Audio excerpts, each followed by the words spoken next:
Welcome to the Mockingcast, the podcast of Mockingbird Ministries.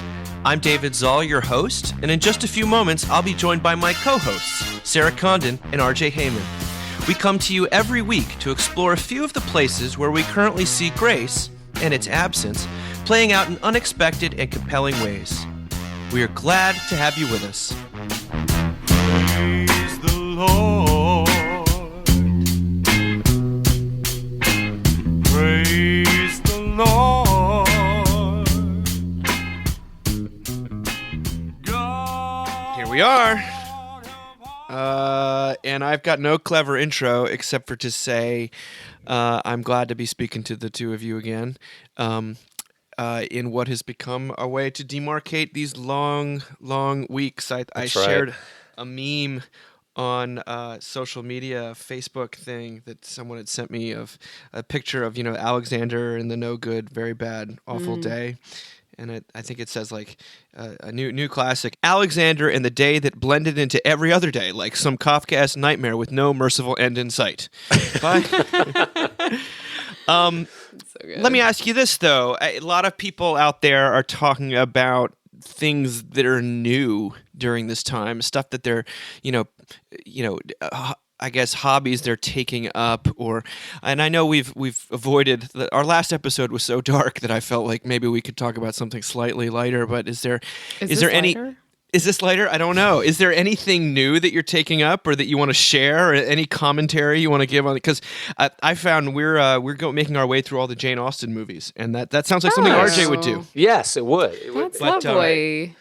I mean, I'd watched Pride and Prejudice, the great BBC Colin Firth, Jennifer Ailey version, ages ago. But so to re-watch that with my sons was really fun, and my wife. Were they into it? We just watched Sense and Sensibility last night. I mean, it requires a lot of like pausing and being like, well, this is what's going on here, and this is why this person's upset, is because this person's going to be disinherited, and if this doesn't happen, and they're like, what's an inheritance? So it ends up being this whole long, history lesson almost, but that is such a perfect work of art, I think. And then we watched Sense and Sensibility last night, the Emma Thompson one, and tonight's Mansfield Park.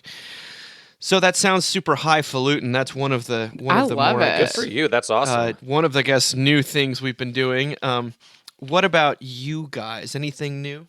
So one thing that I have taken to doing, it's so funny, for years, since my daughter really got into books, I have, in my brain, made fun of her, never to her face, because she only ever wants to read books about like mermaid cat princesses. And I found since quarantine, so gendered. Yeah, I mean, she ran into the book fair. One of my friends took her, ran into the book fair and loudly proclaimed, I only want the books that come with jewelry. I mean, like, we can't fix that, But I'm only reading books about princesses right now, myself, which they're like historical fiction, but I'm reading about Anne Boleyn. I read about one of the Romanovs.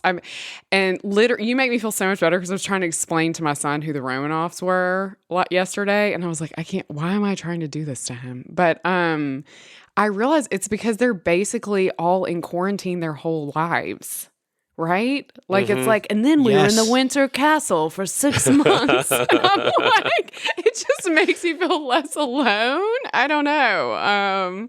I do want to say, Dave and I've talked a little bit about this, but it is interesting to me that everyone's like trying new things, and it's like crafts. And I just want to suggest therapy, because one thing I've noticed is, I do a lot of pastoral care in my job as a college chaplain. And the people who are healthiest right now are the ones who are having a regular check-in with a therapist. And it's a great time to try it. Also because all those barriers, like getting into an office and all that's kind of gone. And thanks to the modern age of the internet, there's like myriad ways to get therapy that are like affordable. So I just want to like toss that out there as a little idea. Like, if you're feeling really low right now, that's still an option. Therapy's still an option. I mean, there are things that, learning to knit won't fix. So Yeah, along those lines, definitely cooking, which is not Really? something I necessarily feel like I have time for. We probably like you guys, our family has a regular rotation of about 5 to 10 meals that we Yep. just make, Yep. ad infinitum, which is then punctuated by the odd, Chinese delivery or pizza or going out or something like that. But now that we're not going out, we're like, let's try some new things. So like Jamie made the most amazing chicken, which turned into the most amazing chicken soup, which I made. And last night I made this orzo salad I was pretty excited about. And just putting on my mask and going to the grocery store, which feels like an act of defiance, a small act of defiance is also just really, it's nice to get out and find some new things and think up some new meals. And also I don't feel, it's time I can sort of have to myself, pour a little glass of wine, put on like a nature show, cook, and Sure. not feel guilty about it, because it's something I'm sort of Right. doing for the family, and that feels sort of wholesome and good. So yeah, I have been enjoying cooking, which when Jamie and I were first married, I pretty much did all the cooking, and that's kind of shifted over the years. So I'm enjoying getting back to that. Well, you heard it here first, everyone. If you want something new to do, go to therapy first. That's the Yeah. number one thing. And Yeah. then next, make some good meals and watch some And then- Jane Austen. Tell your 9-year-old about the Romanovs. Tell your 9-year-old. He's like, Dad, what did they do all day? They look like they're just drying lavender all day. I was like, well, I think that was a That's principal it. concern. Yeah. They spent the morning, gathering reeds to make baskets. It's like it feels a little bit like quarantine. Well, speaking of other things we're doing during this strange time, my oldest is really into sports and is very sad about the NBA season and basically his own season's being canceled. Sure. And it is a true, it is a real, genuine grief to any athletes in the country. And one of the things that's popped up the last couple weeks, if anyone who watches ESPN knows that there's something called The Last Dance, which is the most watched documentary of all time on ESPN. It's about Michael Jordan. And it's about the finals, it's all this footage that has been in a locker somewhere, and that Michael Jordan has been sitting on, and that then he's finally allowed to be released about the last season of the Bulls, the great Chicago Bull team that was sort of marked my childhood, certainly. I think it's the 97-98 season. RJ can correct us because we are taking a risk by Talking jumping. sports. Sarah and I talking about this, and yet Michael Jordan is ubiquitous enough that he's not. He figured heavily into everyone on planet Earth's life for some portion of the 90s.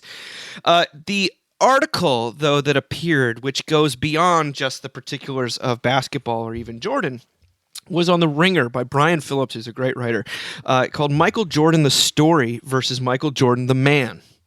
Now I'm going to skip a bunch of it, but here's parts of it. He says, no one had a better story than MJ did. By story, I mean the thread that strings the highs and lows of a career together into something meaningful, the deep down basic shape through which you make sense of an athlete's time in the game. Jordan's story was so simple and so charismatic that it was almost the original template of the sports narrative itself. It was the closest approximation reality has ever offered us to the Ur story. And that is that after initial struggles, the player makes it to the big time, sinks big shots at big moments, wins everything that can be won, shatters records, makes a fortune, and is universally beloved. The end. How good was Jordan's story?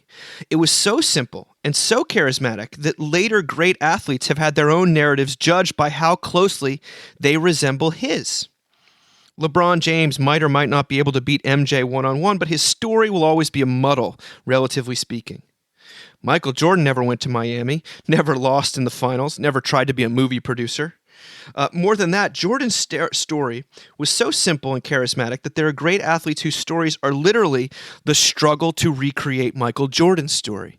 Now, we're talking about Michael Jordan is the embodiment of perfection and the ideal, the law incarnate as a professional athlete. They say Kobe Bryant was every bit as monomaniacally driven and ambitious as Jordan, but he was humanized by Jordan's shadow, made approachable by the fact that he was chasing an ideal rather than simply existing as one.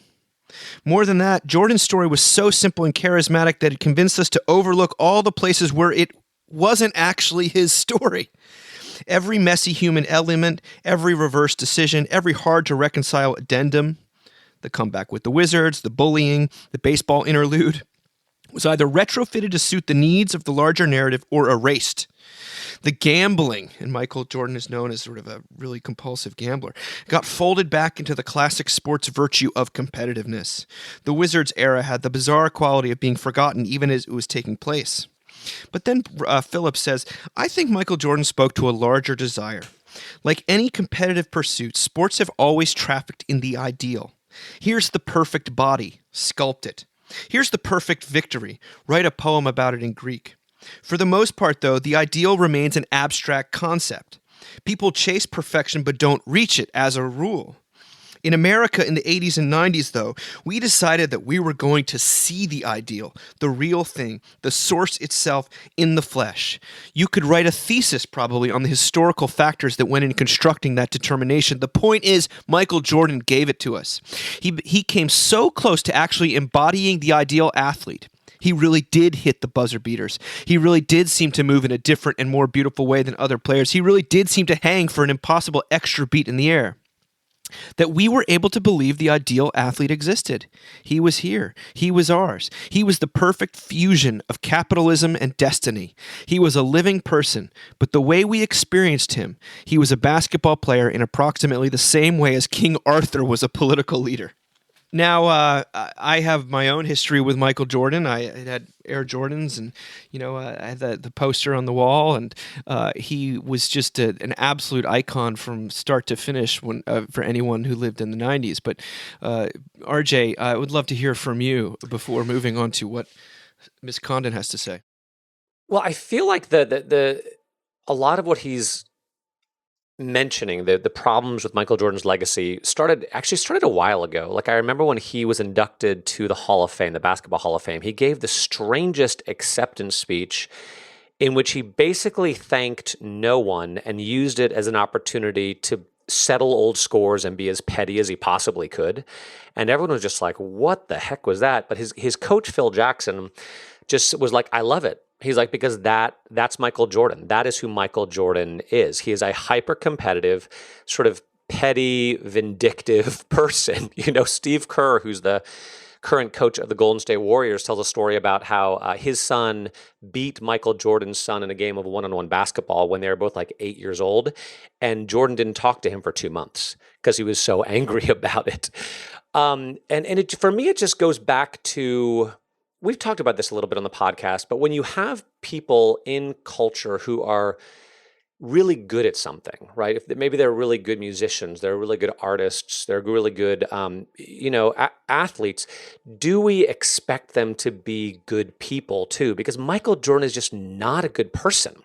He's really just not in sort of an earthly sense. And there's also something in there that when you have so single-mindedly dedicated yourself to perfection in one area, it is a sign of, I don't know, that there's some mental health thing there. Probably something to do with your parents. Like Tiger Woods' father just drove him into the ground to the point where he was so controlling and focused on perfection that he needed this outlet, of these. He had all sorts of sexual indiscretions and ruined his marriage and ruined his career for like a decade or so.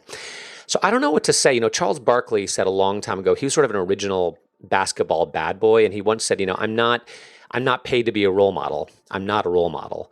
Now, ironically, Charles Barkley actually seems like a pretty good guy. But I actually have not watched the documentary. Even my son Jackson, who's a senior, he's like, are you going to watch this documentary? I was like, I don't know. He's like, and Jack was like, I have no interest in watching that, which was interesting to me that he's not as enamored of the MJ legacy. So there is something in there. We always talk about moral externalities, that when you are so focused on perfection, and that's what MJ was. Larry Bird once said after a 63-point playoff performance against the Celtics, that's just God disguised as Michael Jordan.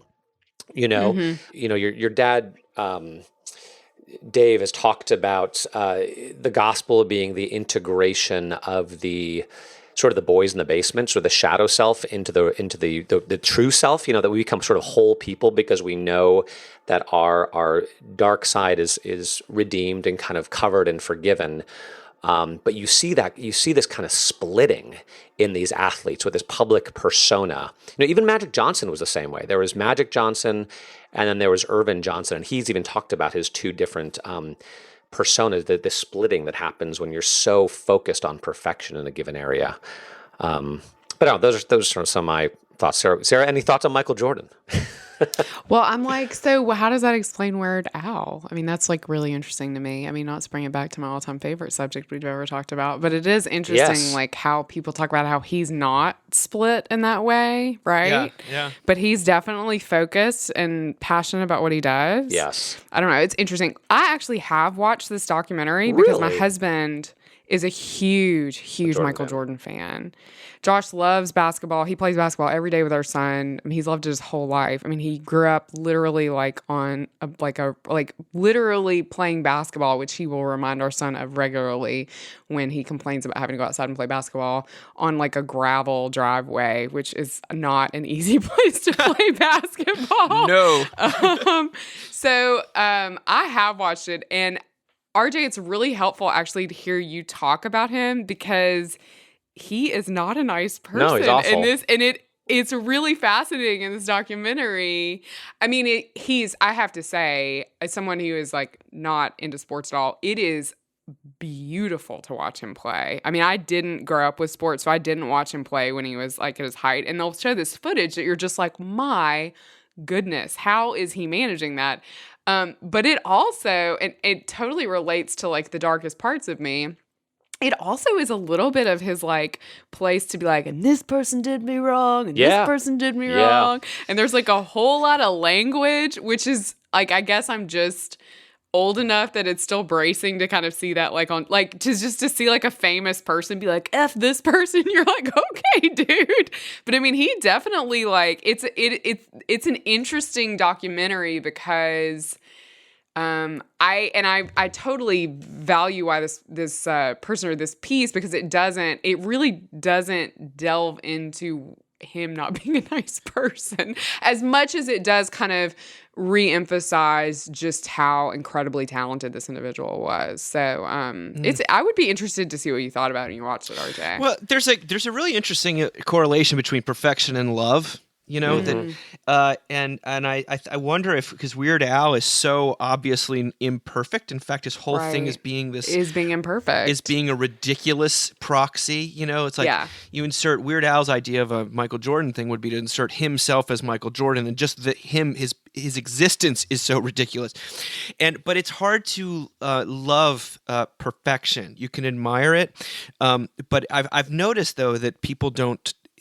They've stopped talking about Michael Jordan the way they did when I grew up. Because, I lived in Europe for a while when I was a kid, and the way that Michael Jordan was understood there, and you see it in this documentary, was he was seen as an absolute superhero. I mean, he was perfection, because Europeans were not that interested in American football, but they all loved basketball.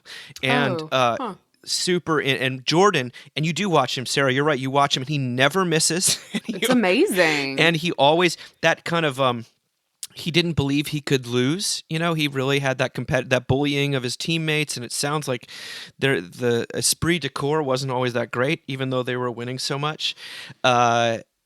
It's interesting that we don't think of him with the same love that we do other more flawed characters. And Phillips gets at it in this one paragraph. He says, the thing about the ideal in sports is that once the perfect story reaches its conclusion, the audience has no further need for the protagonist. Once he's no longer playing and winning, he's just a collection of individual traits like everyone else, and individual traits can only clutter the ideal.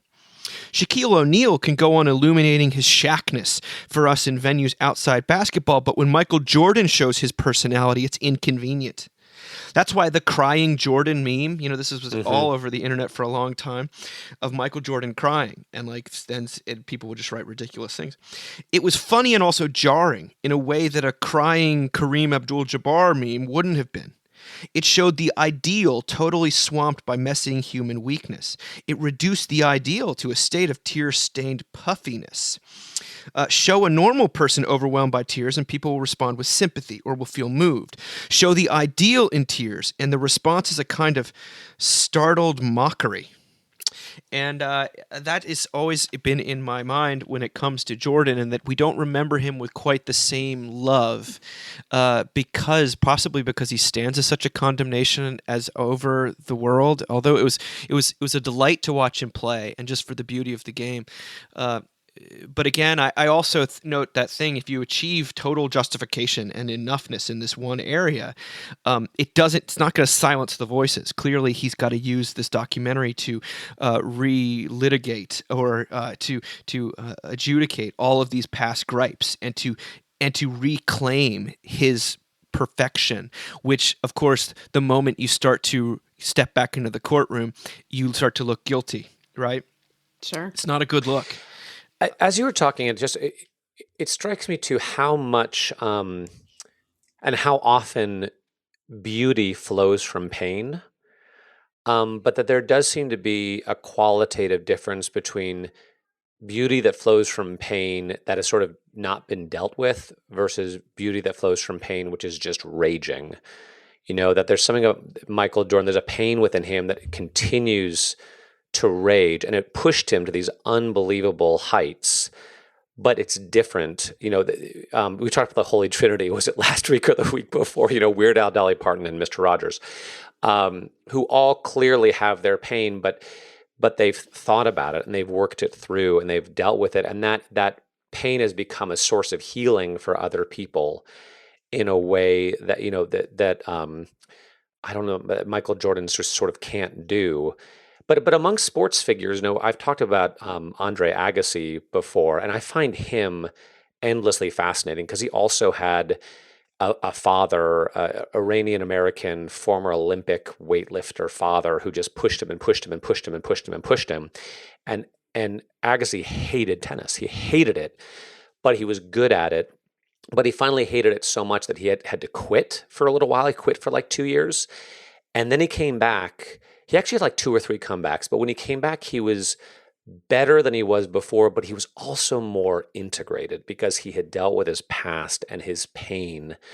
And he does amazing things in the Las Vegas community for like underprivileged kids. He has a school and he's just donated tens of millions of dollars, but he's not the kind of guy who needs to be in the spotlight. He's found some level of peace with himself in spite of his pain.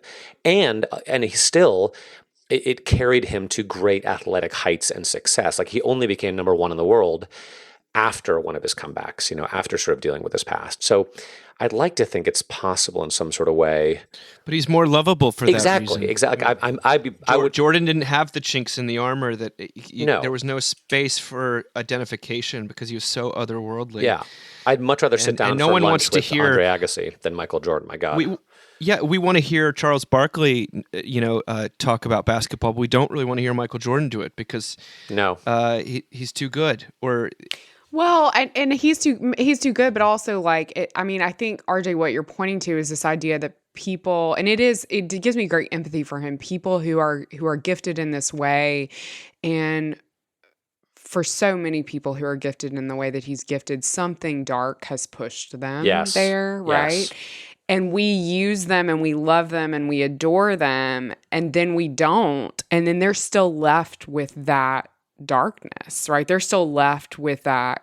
And so it makes all the sense in the world to me that he would sit in a chair, as he does in this documentary, with a glass of whiskey and a cigar and like talk smack, you know what I mean, about people who helped him along the way that he probably shouldn't be. Because he's still in that pain, and he doesn't have there's no processing it with us, right? So we used him is what the it's pretty tragic. He was consumed, and they do talk about how he was basically chasing his father's approval. Surprise. But we used Michael Jordan. Just give your approval, Dad. Do they talk about how his dad was murdered? Your approval. They talk about how his dad was murdered. I haven't gotten to that section yet, but they also. The burden of perfection, or it's even when it's achieved, it becomes such a terrible, albatross. Like never forget the interview with Mark Spitz, the swimmer, who 7 gold medals in Munich. Finally beat his record of the most Olympic medals ever. And they interviewed his son, and his son just be trying to do get in shape and do push-ups, and his dad would come in and like do 50 more push-ups than he, and he's just like he just walk out of the room and be like, I hate you, Dad. And his dad would just be like, well, what do I do? I don't know. If I encourage him, it's not going to be good because I'm going to be perfection just as an accusation over this kid. And yet, remember when Mark Spitz tried to make a comeback because he didn't know who he was if he wasn't the championship swimmer?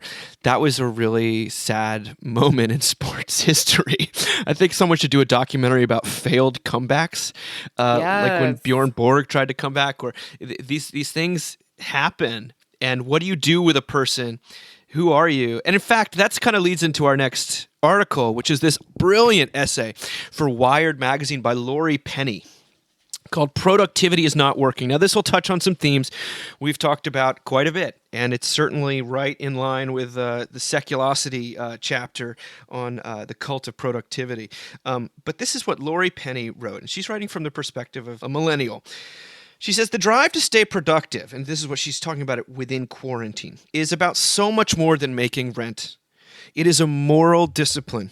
When I check in with my friends and family far away, I usually get an update on how productive they have or have not managed to be since last we spoke. Productivity is not a synonym for health or for safety or for sanity. But as a precarious millennial who for the past 10 years has answered every cautious inquiry about my well-being with a rundown of how much work I got done that day, I do understand the confusion. Frantic productivity is a fear response. No matter how many marches I go to, because she talks about being a sort of an activist, she says, there is some part of me that believes that if I can only self-optimize a bit harder, then the world will right itself. No one I love will suffer, and death will have no dominion. So when the coronavirus crisis began, I started writing myself ambitious to-do lists on giant sticky notes, because when every cultural certainty starts collapsing in my hands like wet cake, writing ambitious to-do lists is how I calm down. There's always been something a little obscene about the cult of the hustle, the treadmill of alienated insecurity that tells you if you stop running for even an instant, you'll be flung flat on your face. But the treadmill is familiar. The treadmill feels normal, and right now, when the world economy has jerked to a sudden shuddering stop, most of us are desperate to feel normal. And yet the idea that hustling can save you from calamity is an article of faith, not fact. And the COVID-19 pandemic is starting to shake the collective faith in individual striving. The cult of productivity doesn't have an answer for this crisis. Self-optimizing will not save us this time, although saying so feels surprisingly blasphemous. This isn't happening because you didn't work hard enough, and it won't be fixed by optimizing your morning routines and adopting a can-do attitude. We should have her speak next year. Seriously. It's a brilliant essay, and it doesn't give any kind of solution, but it does say that what she's experienced diagnosis is that the problem. This is a religious phenomenon, though, an article of faith. Right. That productivity is where we've placed our enoughness, our identity, our hope for salvation, and an idea that we can fix everything if we just hustle hard enough.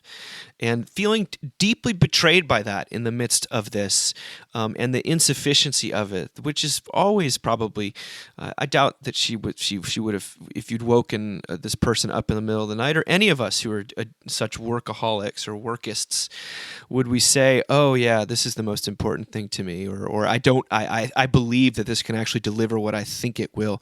And yet it's still, it sometimes takes the pandemic or everything grinding to a halt to realize just how much we believe it, even though we know we shouldn't.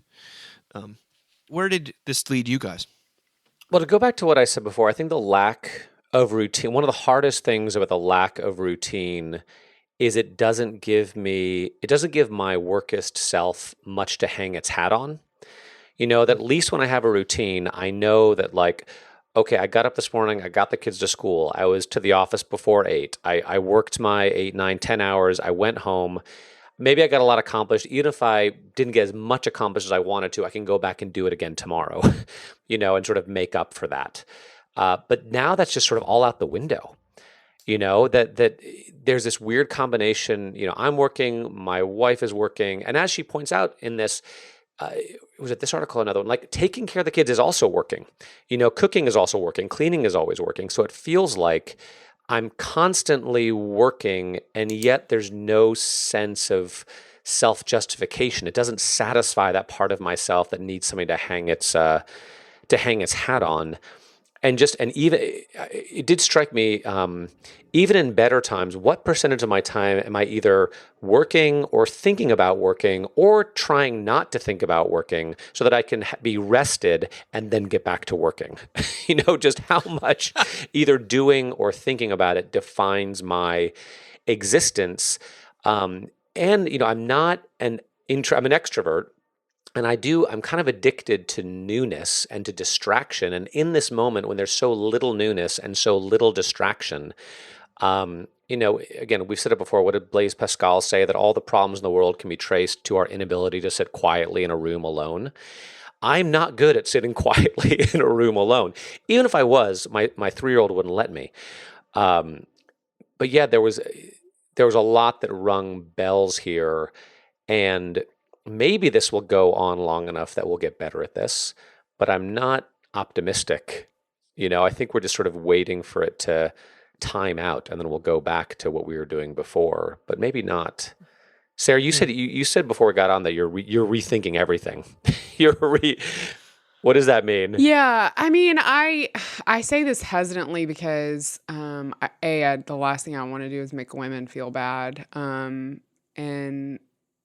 B, it's a complicated thing to sort of talk about motherhood in 2020. But I felt really lucky to be a mom right now, and to have a job that I am still doing, but is not. I mean, God, I have friends that are lawyers and doctors, and I mean, I don't have that job. I check in on the mental health of my students individually, and I check in on them twice a week for prayers and community. And that's kind of it right now, to be honest with you. So it doesn't take up a tremendous amount of my time. And so what that looks like is that I really am focused right now on being a mom and being a wife in a way that was really hard 3 weeks ago. And now I was talking to a friend of mine who always sort of dances with Christianity, who listens to this show. And I was telling him this. I was like, I love that I'm calling this a show, by the way, now. Like, we're on a show. But it's because I watched too much Real Housewives. But he was saying, I was saying, like, I'm like at peace with it now. Like, it actually, yes, the cooking, I mean, it's 3 meals a day. It's laundry. I make my bed because it like gives me some sense of a win. So it's all these things, but they're tangible and they're done. And I'm like relaxing into that. And he said, "Oh, that's called submission," which is also a really complicated word in this category. But and I think he kind of meant it as a joke, but it's a very Christian word. And not a word we talk about a lot, but I was like, maybe that is actually what's happening, is like, I've kind of submitted to this role and this specific thing that I'm called into right this moment, knowing that this isn't always what I'm called into, but it is right now. And I found a lot, I don't know. I mean, I feel like such an ass for saying this because I know other people haven't, but I have found a lot of peace in that. It has given me great comfort to know that those are my main tasks. And if I take care of those, then I've taken care of something. But again, I have friends that are lawyers that are like literally on the phone on Zoom calls for like 10 hours a day and also doing all this mom stuff. And that is brutal. So I don't know. I feel for this writer because she has roommates. I mean, I also think there's a complication of like when the only person we have to care for is ourselves. If we have created work as our whole identity and suddenly that becomes demoted, it's like, how do we, I don't know. Some of my healthiest friends have been the ones who've like gone out and bought a ton of plants right before this happened, right? Because they had something beyond themselves to care about. Yeah. I don't know. I think one person's submission is another person's surrender. And that's part of what you're describing as well. Because there has been moments, I have not, my work life has been reduced drastically, and I keep having to, say no to things that I'd like to say yes to just because I can barely honor my existing commitments. Absolutely. And that's a logistical incredibly tough problem, but it's really what it really is a psycho-spiritual problem that I'm kind of confronted with my own limitations. But then there are these times where I'm getting this time with my sons, so that maybe by the grace of God, they won't turn out to be a Michael Jordan chasing their father's approval Right. into basically hell. That's where it kind of all ends. I did laugh at The Onion this past week. Lampooned this with the article, "Man not sure why he thought most psychologically taxing situation of his life would be the thing to make him productive." But the better part is the actual article. It said, "Despite my high hopes, the most devastating crisis of my life hasn't turned out to be the catalyst I needed to meet all of my long-held personal goals," says Mr. Ayers, who added that he had no idea what he was thinking when he told himself that being furloughed from his job and enduring a sustained period of emotional isolation would be just what he needed to start eating better, acquaint himself with world cinema, and get a jumpstart on the novel he had always wanted to write. At press time, he had reportedly decided that going forward, he would instead focus all his time and attention on feeling guilty about his lack of productivity, rather than trying to be productive itself. It's brutal. I mean, I do think people initially, I mean, I love her honesty here, really did have this like a list of all the things that they would accomplish. And it's, some of it is some of it eventually is getting done. And then I think it's becoming clarifying for what we actually want to do. Which is really, like I don't want to go through the closet with all the pillows and Christmas decorations in it, but I'm definitely going to paint our kitchen table. You know what I mean?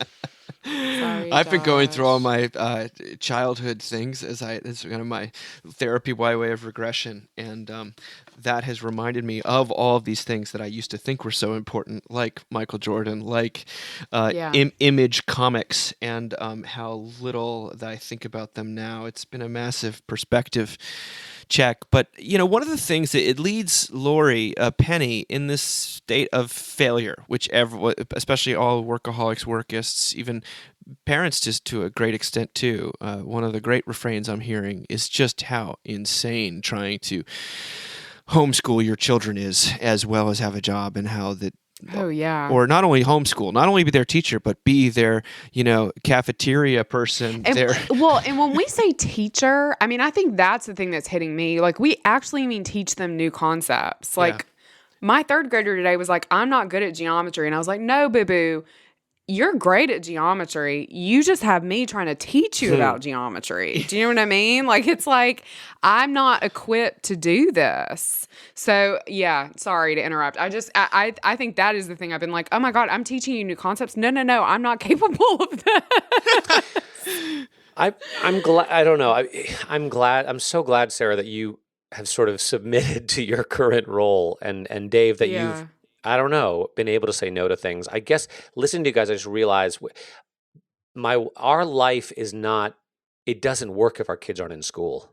It just doesn't, and it's been hard and trying, and maybe that means saying no to more things, or I mean, we're supposed to like move houses in a month, Oh, RJ. and That's a lot. It's a lot. We were realizing, my wife came to me the other day. She's like, "I've been thinking about it and realized that between our kids and your job and all sorts of stuff, we filled out like 50 different applications this year." Part of us is just fantasizing about next fall when we're not applying to schools and we're settled and removed and hopefully beyond this. But to all those people out there who are feeling, and I'm sure a lot that are feeling their life doesn't work right now, I'm with you. Well, the faithless attitude is to think that is to say what God intends as a comma, we think of as a period. Yes. And that the attitude of faith is to say that, is to mention that even if something looks like a period, it may in fact be a comma, because I don't have all the facts. The story isn't finished writing. And the truth is, what feels like the end in a lot of these deaths and surrenders and things like that we're going through, I think that this is probably a big comma that we're going to look back on. And I wonder what sort of, what the second part of the clause is going to be, or at least that's what faithful experience tells me, even if I don't believe it in my heart right this moment.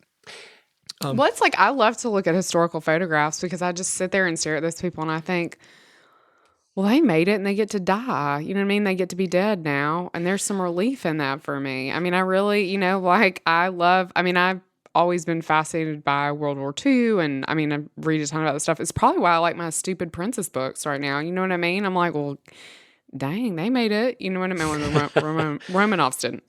But that, and, I can make it through this. I don't know. There is something about that. I love that idea of a comma and not a period, because I think so many of us live in this pretty unfaithful place, which is understandable. But I mean, God, when this happened, I was like, this is it. I mean, y'all know, I was like, we're all going to have to go underground. I'm going to get one of them I'm outfits digging a from ditch The in the Handmaid's backyard.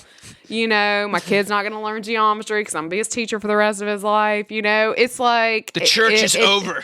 The church is over, so it's, I mean, there's something really important about that. Well, let's talk about failure a little bit, because it was one of the remarkable article appeared in Marginalia this week, written by Thomas Millay, reviewing Sylvia Walsh's new book about Kierkegaard. Now, if that makes you roll your eyes and run for the exits, just listen to what he has to say, because she's written a book. Sylvia Walsh is one of the great world experts on Kierkegaard. She's written a book called Kierkegaard and Religion, and it's a mammoth pushback against the idea that, considering Søren Kierkegaard, the Danish philosopher, to have been a virtue ethicist. Now, again, bear with me. The tradition of virtue ethics, this is Millay writing, presumes that one can, at least to some extent, realize virtues in one's earthly life. To speak of a traditional practice of courage is to believe that courage can actually be practiced by human beings. Virtue ethics thus presupposes that individuals and communities can be virtuous. It is precisely this presupposition with which Kierkegaard disagrees, according to Walsh, and she is certainly right about that. The character of Christian life, according to Kierkegaard, does not have to do with an increasing realization of virtue. It is a mistake in his mind to identify Christian living with greater perfection in courage, apatheia, or magnanimity. Instead, Christian life is most fundamentally about pursuit of virtue, yet knowing one has failed. The basic fact of our inevitable failure should cause Christians to reconsider the viability of virtue ethics. If an ethics of virtue necessarily presumes virtue can be realized, perhaps the whole premise is flawed. Perhaps Kierkegaard would like to be a virtue ethicist, but things being as they are, he finds he cannot take such a position. Instead, he begins with failure. Take faith, for example. In faith, the self takes on form and shape as it learns to trust in the eternal, accepting all temporal events as good and perfect gifts given to build up the individual in her God relation. Yet this progress in becoming a self is matched each step of the way by a greater realization of just how paltry one's faith is and how little one trusts God. In addition, any progress that can be recognized by the self is quickly transformed into a jest. How so? Well, any actual progress in faith that we do make is not in actuality our own, but is God acting in us. It is only God's tolerant beneficence that allows us to think we are doing good. We are like the child who thinks she is pushing the stroller, when really it is her mother who is doing all the work, allowing the child to hold on to her pleasing illusion since it works to build up her confidence. Ultimately, the destiny of the true Christian is to realize, in responsible maturity, her utter dependence. All along, whenever any genuine good has occurred, that good has been of God, not of her own making. The life of a responsible Christian thus culminates, logically enough, in the altar, a space wherein faith is identical to gratitude. So if Kierkegaard is a character ethicist, he is a peculiar one at that. The human self develops character only in this inverse way, where our moments of complete incapacity and utter depredation are simultaneously our greatest triumph. To be a human being, then, is to be a glorious failure. Oh, I love this. It's really good. I don't know a lot about Kierkegaard. I feel like I need to admit that, honestly. I feel like you boys probably do, but I don't. And maybe they assigned him in seminary and I didn't do any of the reading then. So I do want to say I think this is such an important message for us to hear again and to hear through him, because I certainly know a lot of people are very into Kierkegaard. Because either God takes care of us or God doesn't. right? Either God is in charge or God is not. And that's a really hard thing for us to hear, especially right now in the midst of a pandemic. Like, where the hell is God? Um, but I mean, we've said this before, but it's like the line I always think of, and I always use in pastoral care, Dave, that your dad says is like, you can get mad at God because he's the only one who can do anything about it. um, but I think this is such a necessary and sort of unheard message in the church that if anything good happens, if I do anything good, then it is of God. And I need that message because so much of me is desperate for people to come to me in 20 years and say, Sarah, we would love to give you a glass of whiskey and a cigar and just sit you down on a chair and just have you complain about everybody who's done you wrong. Please use 4-letter words. And I would be like, yeah, absolutely. I'll pay you to produce this. And so I know that part of me is very real. And so it makes all the sense in the world to me that when goodness comes into my life and when I do good things, that it's the work of the Lord. I love the image of the stroller because we're taking all these walks as a family, and there's this mother who regularly, and it is a small child. I mean, it's like a 1-year-old. She will hold the 1-year-old, and the 1-year-old will push the stroller, the empty stroller. And I see her pretty regularly doing this with this baby who's totally delighted to feel like he is pushing the stroller. I think it's a beautiful image of God and God's love for us and God's care for us. So I don't know. I think this is amazing.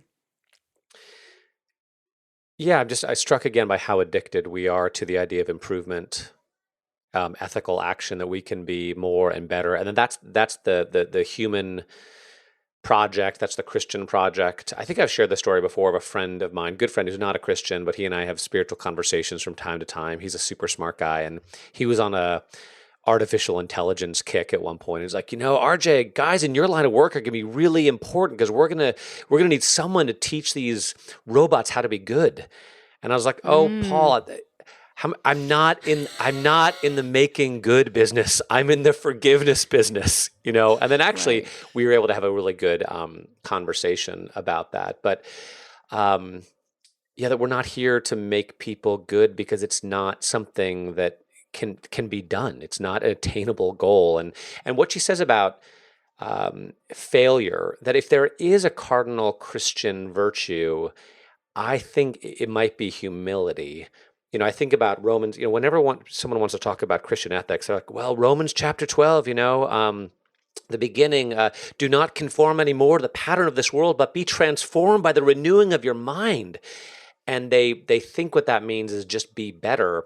But then Paul immediately says, for by the grace given to me, I say, do not think of yourselves more highly than you ought, but with sober judgment according to the measure of faith that God has given you. So to him, the transformation of our minds is not about morality, it's about humility. It's about being transformed such that we see ourselves as we actually are and don't pretend to be something that we're not. And then, what you might call ethics, which Paul's ethics are, Sarah and I are in this Facebook conversation a little bit about ethics. A little bit. And we sort of dipped our toe in. I just post memes. When Christians start talking about ethics, man, it gets thorny. It gets difficult. It gets murky fast. It does, because Paul's ethics. Let each one be fully convinced in their own minds. Whatever does not proceed from faith is sin. Some esteem one day as better than another. Some do not. Like, meat if you want, don't if you don't. But stop judging each other. That his whole approach to ethics is so counter to everything we think it is. And more often when he talks about things that he hasn't done right or achieved, that he's blameless according to the law and zealous and a Pharisee among Pharisees. And then he says, but I count it all, rubbish. And it's actually a 4-letter word, compared to the all surpassing greatness of being known by Jesus Christ, that none of that matters. It doesn't matter. All that matters is being known, loved, held by God. I can't believe this was in the LA Review of Books. Is that right, Well, Dave? Marginalia, they're sort of, it's like the kind of faith-esque part of LA Review of Books. But it's a great article because, a lot of times, especially in Christian circles, when you hear it feels a little passé right now, but especially 5-10 years ago, there was a big boom and people wanted to talk about virtue instead of morality. Basically, it was in virtue when people like, oh, I don't really want to talk about moral perfection. I just want to talk about cultivating virtue. And that usually was always a code name for the law. Of course. It was always a code name for the law, and it was. I just always feel like you're gonna make me put on more clothes too. But anyway, keep going. Yeah, right, exactly. And there was a lot of books that came out, and like, well, how can we cultivate virtue and virtuous communities and virtuous countries and states and churches and all this stuff. And basically it's like, how can we get people to obey the law or behave or to become more like how we want them to be? And what Kierkegaard is saying is that there is such a thing as a virtue of magnanimity. There is such a thing, at least what Walsh is saying, Kierkegaard's saying, is that there is such a thing as chastity and faith and tolerance. These things are real Christian virtues. And yet, how do you become these things? Well, it is your own, you basically experience failure in the attempt, and then you experience God's grace. And gratitude is what she talks about here, that really faith is the gratitude you experience when you fail to be faithful. Yeah, I mean, I think when we say to people like, I wish people would just be more virtuous, I wish I could just be more virtuous. I think there's a real slippery slope to just saying like, I wish I needed Jesus less. Yeah, I wish Christianity was basically about becoming a moral athlete, becoming a Michael Jordan and that's one of the reasons why. Because the people like that are my favorite people. Those are well, the fruit of him, St. Paul is basically saying, I was the Michael Jordan of my, Pharisaism, and yet I realized that it was producing nothing but absolute disdain for other people, and literally killing them. Literally killing them.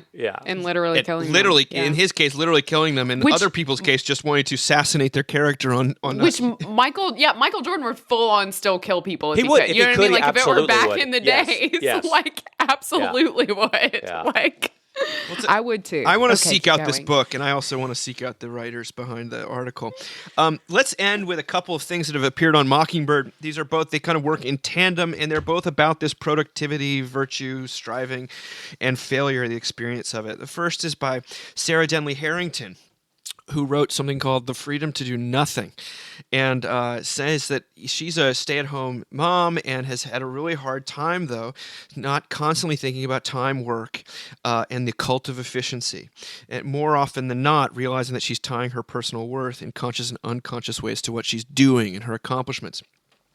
She said something great about online church in relation to this. She says, I realized almost immediately when we began streaming church that for the first time I could monitor how much longer church would last.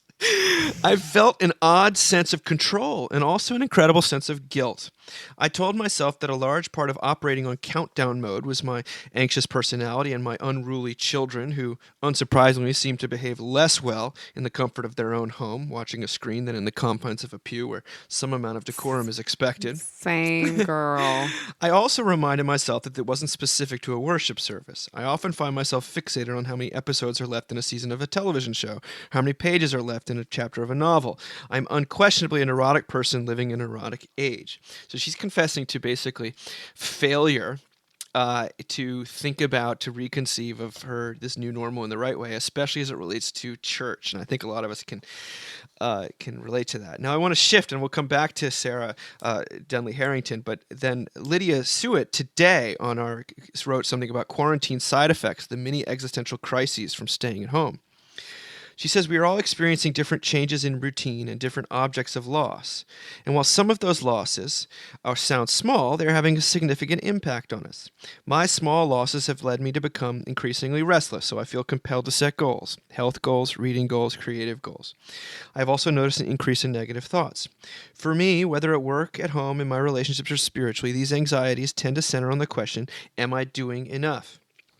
I think the impact of these small losses is magnified because they signify another deeper loss, the loss of our identities and of several sources of meaning. The external losses have revealed how much of our meaning and purpose is rooted in things like completing projects at work, emotionally supporting our friends, financially supporting our families, exploring new opportunities, and serving at our own churches and elsewhere. When we can't do some of these things or can't do them at the level we previously could, we start to question who we are and whether we matter. Back to Sarah Denley Harrington. She said that her pastor reminded her of another fabulous truth on Easter Sunday. She said, in Christ's resurrection, we experience liberation from saving ourselves and from the liberation from praising ourselves. But man, do I find myself going back to those chains. I need a daily, hourly reminder that my worth is not found in a failed or unattempted house project, and that I also need the reminder that my worth is not found in a successful one. Suet responds almost in kind by saying, we may discover in the midst of this failure that we're still someone when all these other things go away because we were someone before any of them began. God's love and our meaning does not depend on our achievements or lack thereof. It depends on God's promise and has been secured since God spoke his word of love into the world, a word that is the same yesterday, today, and forever. I found that these two voices kind of in conjunction are almost an object lesson in this Kierkegaardian sense, and that the failure, the losses that we experience, and the failure to do enough, to be enough, to know who we are without these traditional avenues of meaning and accomplishment, that this is ushering in something like faith in both of these voices and both of these women who written for Mockingbird. And I find it to be deeply, a very beautiful fruit. It's being born, that we're actually seeing, you see born on the page. And if you're a person who identifies with what they're writing about, which I do on a very profound level, well, then that little gift of faith is almost being transferred to you. We are not experiencing Michael Jordan-like perfection in the midst of quarantine. We are experiencing a failure to even redeem quarantine or even to understand that we have the freedom to do nothing. And out of that comes all of this blessing and this assurance that God is enough. That's where my mind went. What did you guys think about these kind of punctuations here? I'm friends with Sarah Denley, and she and I both have talked about struggling with anxiety, and so I love reading anything she writes. And I've kind of thought of this the whole episode. I feel like we're actually married to pretty similar guys. Like they're kind of guys that just steady the ship. And my husband has said so many times to me over the past couple weeks, like, God's going to take care of us. And I need to hear that kind of constantly right now because it does feel like everything's up in the air. It does feel really tenuous. Also, church is really hard. I love that Sarah talked about that. Like church, like the video church thing is like, it just sucks. And if you've got kids, you cannot get them to sit still. They're not going to sit through it. We do virtual Sunday school, so they have Sunday school before church. And there is this like weight of the law that's ever present for me, but I always try to like ignore, which is like, these are the priest kids, you know, and we're always late and they always get in a fight on the Zoom. And this past week, you know, we have this other priest at our church, Corey Wright, and he is like the sweetest family. They're just like the nicest, most faithful people. They really are. And their son, Grayson, is just a brilliant little boy, and he's so faithful, and he's just better than our kids. And on Sunday, during the Sunday school, Grayson literally explained the Trinity. Like he was like explaining, he's in first grade. He's like explaining the Trinity as my children are kicking each other off of the chair that they're sharing.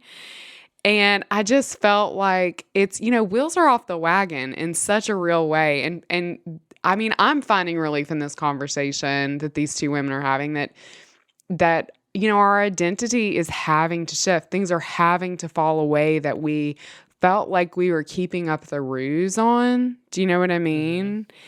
I mean, I've seen in my own house this really beautiful thing where my husband on Tuesday nights watches. He loves the band Fish, and he tried to get me into it. It's never been my thing. And every Tuesday night, Fish does this thing, Dinner and a Movie, where they like give you recipes and they play like an incredible live show. And like he is like finding comfort in that, and that I've, as his wife, been like, this is a thing that like still speaks to him and is a part of who he is. And so when all these other things have kind of fallen away, and like, that's still there. Sarah, I totally feel you with the Sunday school thing. We've been doing that too, but my son actually hasn't been awake early enough to go to it. I'm certainly not waking him up to go to Sunday school. So this past week, Right. He was actually awake. And so I logged on and got on with him, and he immediately just started hitting me, on Zoom. And I was like, okay, guys, bye. I don't think Marshall's in the mood for this. Later. Yeah. And it is true. Church is so much harder to do this way than to do live. I'm recording and editing and all this sort of stuff. But that being said, I will say I've been really thankful for church, just personally, because A, it reminds me like what day of the week it is. Yeah. And B, you can justifiably ignore your kids to go to church. Yes, maybe that's it, RJ. Maybe that's it. I can feel like I'm really getting something done and doing. It's like me with thing. cooking. It's like, don't bother me, honey. I'm cooking. Okay, you They're manage a 3-year-old. I'm always serving our family there. right now. Okay, so They're always there. Well, I think that's all we got for this week. Maybe we'll go watch some more of The Last Dance, and I'm gonna watch Mansfield Park, and yeah, that's all I got. Thank you guys. Bye. Bye.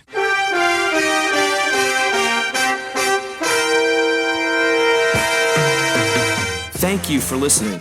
Remember, you can find us on the web at www.mbird.com. And we'd always love to hear from you at info@mbird.com. Audio production for the Mockingcast is provided by the Narrativo Group, and if you like what you've heard, please do drop over to iTunes and leave us a rating and review. Until next time.